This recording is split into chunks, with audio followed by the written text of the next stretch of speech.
Монгол орны нутаг дэвсгэрийн 70 орчим хувийг талхээр говийн бүс эзэлдэг. Энэ бүс нутагт гадаргын усны нийт нөөцийн 20 хүрэхгүй хувь ногдож байна.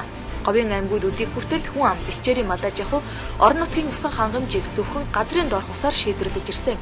Газрын гүний усыг ашиглах тусам экологийн эмзэг тогтцтой говийн нутгийн чийгшилт багасж, хөрсний илэгдэл экологийн доройгтол нүрэлж байна.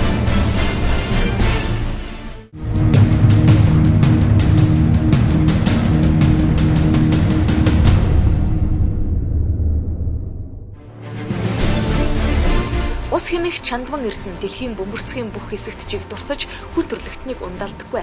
Харин хүн төрлөختөн өөрсдийн оюун ухаанаар томоохон голуудад урсцын тохируулга хийж хуурай ангамл нутагт амьдралыг тэтгэгч усыг хүргэсээр ирсэн жишээг Австрали, Хятад, Сауди Араб, Лив орнуудын туршлагаас харж болно. Харин манай орны уулнаруудаас их аван тижээгдсэн ихэнх гол мөрөн хойд мөсөн далайн, номхон далайн айс авд цутгахаар говийн бүсийг тойрон хилийн зургаас давж оддгоо.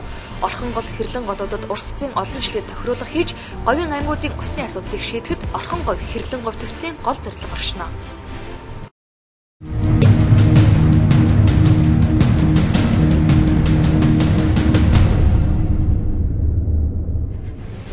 Хэрлэн голын нийт урсцын 54-өөс 76%-ийг борооны болон шар усны үерийн ус бүрдүүлдэг. Хэдхэн хоног урсаад хил даван удах энэ усыг тогтоож хоригдлуулах сан эхлээд байгуулна. Хоригдлогдсон усны өчүүхэн бага хэсэг буюу 2-3%-ийг газар доогуурх талд яндан хоолойгоор дамжуулан зүүн өмнөд говийн бүсэд хүргэнэ. Үлдсэн хэсэг нь ган гачигтай бороо хург үед хэрлэн голын ус эрс багасхаас хамгаалж сэлбэхэд ашигласнаар хэрлэн гол урсгалаа хэвийн хадгалан үлдэх боломж бүрддэг юм. Ус дамжуулах яндан хоолой газар доогуур явсаар сайн шандын ойролцоо салаалж нэг шугам баруун урагшаа цагаан суурах, нөгөө шугам зүүн урагшаа төмөр замын дагуу явж замын үд хүрнэ. Яндан хоолой үргэлжлэх замдаа Шивэ овоогийн дулааны цахилгаан станц цагаан суурах уулуурхайн үйлдвэр замын үдийн чөлөөт бүсийн усан хангамжийн асуудлыг шийдвэрлэж 10 км тутамдаа говийн бүсийн хүн ам, хотел, фермер хоршоог цэнгэг усаар хангах боломж бүрдэнэ.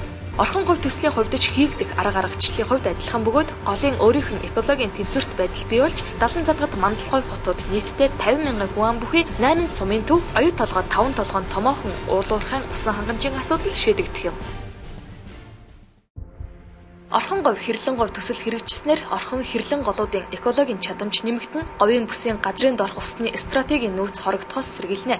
Говьд ногоон төгөл хиймэл нуур байгуулснаар усны ууршилт бий болж хуурай шилт цөлжилтөд тэмцэх нөхцөл бүрдэн говийн хүн ам цэнгэг ус хэрэглэснээр эрүүл ахуйн нөхцөл сайжирна. Яндан хоолойн дагуу 10 км тутамд ус гаргах цэг байгуулж цэвэр усаар хүн ам, мал сүргийг хангах боломжтой. Говийн бүсэд байгуулагдах эрчим хүч уулуурхайн усан хангамжийн асуудлыг шийдвэрлэх боломжтой.